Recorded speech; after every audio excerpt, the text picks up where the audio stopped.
Hello everybody, today we're going to talk about simplifying square roots, solving exponential equations, and doing word problems. So the first thing we're going to look at is we're going to look at the fourth root of 256, a to the 60th, and b to the 16th. We're going to look at numbers and variables separately. So this is a fourth root. That was nice. This is a fourth root. So what I'm going to do first is I'm just going to write out my perfect fourths, I guess if that's what you want to call it. And look at that, y'all. We see that we can take the fourth root of 256 because you can multiply 4 times to give you 256. So that is something that we know. Another fact that we need to know is we know that for every 4a's, we are able to take 1 out. Or it doesn't even have to be 4a's. It can be 4 of a variable, you're able to take 1 out. Or you can look at it like this. You're able to take 1 out. So those were our notes. So now we're going to go to the problem. The fourth root of 256 is 4. So I can take a 4 out. Now we're going to focus on a to the 60th. You want to ask yourself, how many a to the 4ths are an a to the 60th? And a nice trick with this one is you can just divide 60 by 4 because the exponent rule, which is like a to the 4th times a to the 4th times a to the 4th. If I did this 15 times, you would see that if you add 4 15 times, that would give you 60. So what you can do is you can just do 60 divided by 4. And you see that a to the 4th goes into a to the 60th power 15 times evenly. So I can just take out 15 a's. And then ask yourself how many b to the 4ths go to b to the 16th. Well, that's 4. And you see that you get a clean answer that way. So bear with me. Let's just keep going and see if you can kind of pick up the trends. So fifth powers. Once again, 2 to the power 5 is 32. 3 to the power 5 is 243. And I'm just going to stop there. The fifth root of a to the 5th is a, or the fifth root of b to the 5th is b. This one is a little different because there is not a number you can multiply 5 times to give you 252. So we have to rewrite this. So you need to check your calculator. Is 256 divisible by 32? Yes, it is. So I'm able to write 32 times 8 times how many a to the 5ths go to a to the 60th?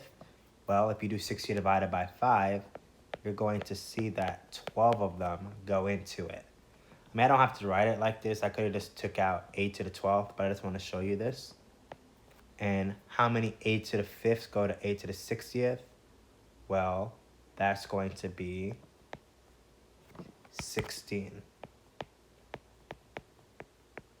So now what you can do is you can highlight 32 because the fifth root of 32 is 2. So that comes out. The 8 stays inside. Does a to the 5th power go into a to the 60th evenly? Yes, it does. We saw that we were able to take out 12 of them. So that's why we can take 12 out. Same case for b. We can take 16 out. So our final answer actually just becomes, let me write this out a little cleaner. This is our final answer. The 8 stays in there because there's not 5 numbers that multiply that goes into 8, or 8 is not divisible by one of those numbers. The variables went into it evenly, so that's why we're able to take it out cleanly. So let's look at our last example, which is to the 6th power. So here we're going to list out our powers of 6 And so once again, do we expect you guys to know what these are? No. I mean, you can use your calculator, but as you can see, the number got big really quickly. So we know that 256 is going to be divisible by 64, or it's just going to stay the same. And then for B, for A, sorry, we know that the 6th root of A to the 6 is A, or the 6th root of B to the 6 is B. So we're going to check our calculator and see if 256 is divisible by 64, which it is. So we know that we can write 64 times 4. This is when it gets interesting. We said for every A to the 6th, we can take an A out. But as you can see, you only have A to the 4th. So we do not have enough A's to even take one out. So guess what? We're going to leave the A to the 4th alone and proceed to B to the power of 216. How many B to the 6 go into B to the 16 to 216? I'm just going to do 216 divided by 6. And I'm going to see that there are 36 of them. So now I'm going to highlight the things where I can actually do something. So the 6th root of 64 is 2. And the 6th root of B to the power of 216 is B to the 36. Everything else that we couldn't take out stays in. So this is our final answer. So that's pretty much how we approach these types of questions. Is we kind of ask ourselves, what does a 6th root mean? What does a 5th root mean? How do we treat numbers differently than variables? At the end of the day, the idea is the same, but it's just advantageous sometimes to think about them a little differently like we did here when we broke it down. So now we're going to get to solving. So we're going to start with this problem right here. So solving means we are trying to find an x value that will make the left side equal to the right side. So one thing I want you to pay attention to is the fact that these bases are the same. So 3 to the power of something equals 3 to the power of something. Our big goal is we need to make sure that whatever x value we put in, that these exponents or the yellow parts are the same. So that's why whenever we have the same base, we're able just to set them equal to each other. So you'll see why this works. So I'm going to solve for x by adding x and then divide by 3, and we get 1. So we get x equals 1 as a solution. So why does this make sense? Well, what we're going to do now is we're actually going to check. So if you do 3 to the power of 3 minus 1 equals 3 to the power of 2 times 1, you see that you get 3 squared equals 3 squared. So we were able to find the solution that made the left side equal to the right side. And we were able to do that because the bases were the same. So we were able to set the exponents equal to each other, and we got a true value. So that's how nice this process is. Let me erase this so I can have some room now. So let's move on to this bottom one. So this is the issue here. 9 and 27 are not the same. And what you need to think about here is we need to make equivalent statements. So we want the bases to be the same, but we're not trying to introduce anything new. We're just trying to change the way that it looks. So what I normally do is I look at 27, which is my biggest number, and I ask myself, does 9 to the power of something give me 27? No, I cannot multiply 9 a whole number amount to give me 27. So in my head, I know that I need to change both of these bases, and I know that both of these numbers have 3 in common. So what I'm going to do is I'm going to rewrite them. So instead of writing 9, I'm going to write 3 to the power of 2. Instead of writing 27, I'm going to write 3 to the power of 3. I have not changed or introduced something new. I just rewrote them. Like 3 squared is 9. 3 cubed is 27. But the most important part now is the fact that my bases are the same. So my bases are the same. I'm able to set the exponents equal to each other like we did in the last example. But I also have to recognize that these two are being multiplied, and this 3 is multiplying each of these terms. And that goes back to our exponent rules. So that's why we have 2x equals 9x minus 3. We're going to subtract 9. And then divide by 7. You could plug this back into the original to prove that this is true. For time's sake, I'm not going to do this one, but I really do challenge you to try this one by yourself. So this was an example where we had to change both of them. Everything is a case-by-case scenario. You don't always change both of them. Sometimes they're both the same. Sometimes you need to change one of them. You just need to understand that most of the times you look at the bigger number, see if you can change that. If you can't change that to be the same as a smaller number, then you're going to have to change both of them. So let's go to this next one, which is a fraction this time. So I have a little strange. I have a fraction, and I have this big whole number. I know that these numbers both have 5 in common. It's just they both look divisible by 5. This 1 over 25 is just written a little differently. So what I'm going to do here is I'm going to write this as 5 to the power of negative 2. I'm going to write this as 5 to the power of 3. Oh, look, that was slick. Do y'all see that this outside 3 still here? That inside part here is matching with that. So that's why it's really important to also know your negative exponent rules. When I change this 1 over 25 so quickly, I understand that 5 squared is 25.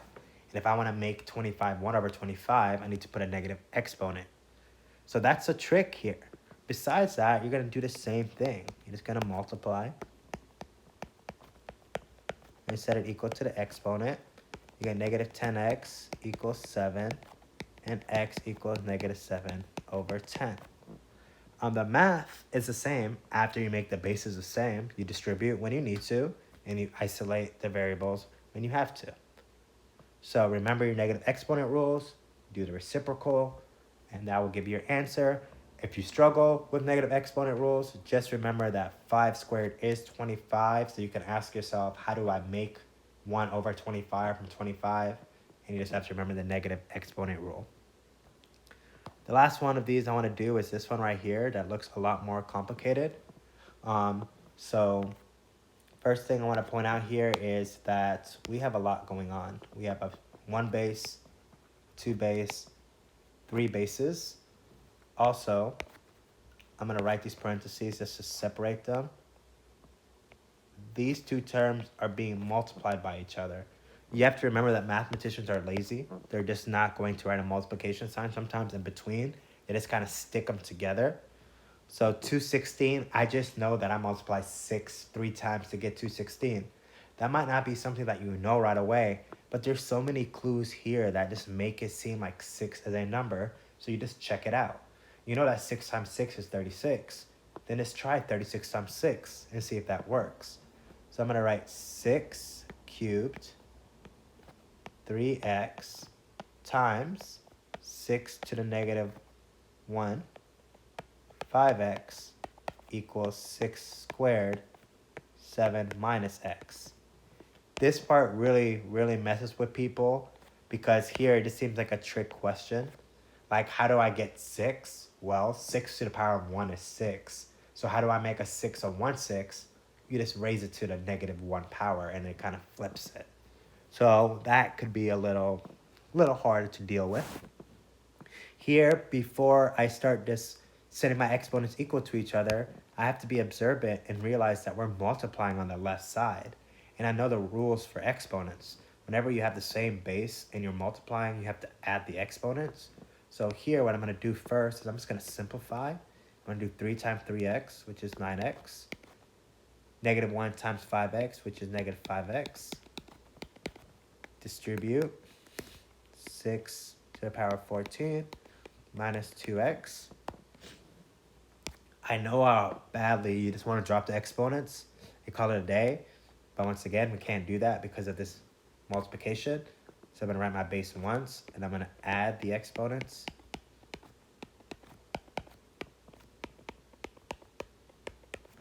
I know here that the bases are the same. And I know that 9x plus negative 5x is 4x equals 14 minus 2x. Add 2x to both sides. And then divide by 6. And x equals 7 over 2. Or, actually it's not 7 over 2. Let me just write 14 over 6 first. And they're both divisible by 2. So this becomes 7 over 3. Once again, you got to double check your math. 7 over 2, 7 over 3. You'll do little things like that. You just got to double check, especially since you work so hard to get to that point. So this is probably going to be the most difficult one of these. But as you can see, if you don't break rules in math, you're always fine. You just have to assess the situation and make a move. So we finally reached our last part, which is solving word problems. So a couple things about word problems. You need to know this formula. We're talking about exponential growth. So exponential growth is pretty much when you have an initial amount, you multiply it by percent, you have that new amount, and you multiply by that same percent. So you're not growing by the same amount every year. Even though you're growing by the same rate, the amount is different because as each year goes by, you either have more of whatever you're counting or less of whatever you're counting. So that's where this plus or minus aspect of it comes. A is your initial amount, like what you start with. 1 represents 100%, and I'll talk more about that soon. R is your rate as a decimal. And T is your time. Most of the times, your time is in terms of years, but as you can see, some questions will be a little different. So what do I mean by this 1 being 100%? So think about it like this, and we can just go ahead and go to the problem and think about it think about what I'm going to say there. So we deposited money. We had $300 in the bank, and the interest rate that the bank will pay is 2.25%. So think about it. If you put $300 in your bank, and at the end of the year you still have $300, you have 100% of your money. But that's not what's going on here. The bank is actually giving you money. So instead of having 100%, you're actually going to have 102.25%. So that's where this 1 comes in. This 1 is you're either adding to 100% or you're subtracting from 100%, depending on the scenario. So that's what that 1 represents. So here, we know we're going to get y equals 300. 1 plus 0.025 to the power of t. Remember, percentages, you either divide by 100 in the calculator, or you move it 2 spots, so it becomes 0.025. So that's the 2 ways to look at percentages, and this is my final answer for the first one, which says just to represent the situation. Also, something to pay attention to is the problem did say the interest per year. So our time is in terms of years. You have to pay attention to that. Every question is different. Some questions might say for every week is by this rate. But this problem specifically says in years. So the next one says, how much will you have in 5 years? Well, you can add the 1 plus 0.025, and you're going to get this. and you just raise it to the 5th power. So let me put this in my calculator. Also, another thing that happens with exponential functions is the fact that we make calculator mistakes. So I'm going to write the answer, which is $339.42. When I see this answer, this seems reasonable. 2.25% is not a lot, especially at the beginning. It's going to take time for your money to grow. So when I see this answer, I feel okay because it makes sense. If you're getting a really outrageous number, then most likely you did something wrong in your calculator. The next question says, how much will you have in 9 months? So this is where it gets a little tricky. 9 months is not in terms of years. So we have to change 9 months in year. So what fraction is 9 months of a year? Well, all you do is 9 over 12. Because you know in a year, there's 12 months. So if you do 9 months over 12 months, you know that you're going to get a 9/12 or 3/4 of a year. And since you have 3/4 of a year, you can substitute that for your time for this question. So this would be 300, 1.025 to the power of 3/4. Or if you wanted to, you could write 9/12. I just thought 3/4 would make sense, right? This is 3/4 of a year. And that's why it's really important to pay attention to what is your time in terms of. We should also expect a smaller number, so I'm really hoping that happens here when I substitute this in my calculator. And times 300, and look at that. I get 305.61 or $305.61. That makes sense. The interest rate is really low. It's only been 9 months. So that's all I have. And that's pretty much it. The only difference you'll see in the exponential growth decay problem is if I said you were losing money, you would just change that to negative. I hope this video helps. Have a great day.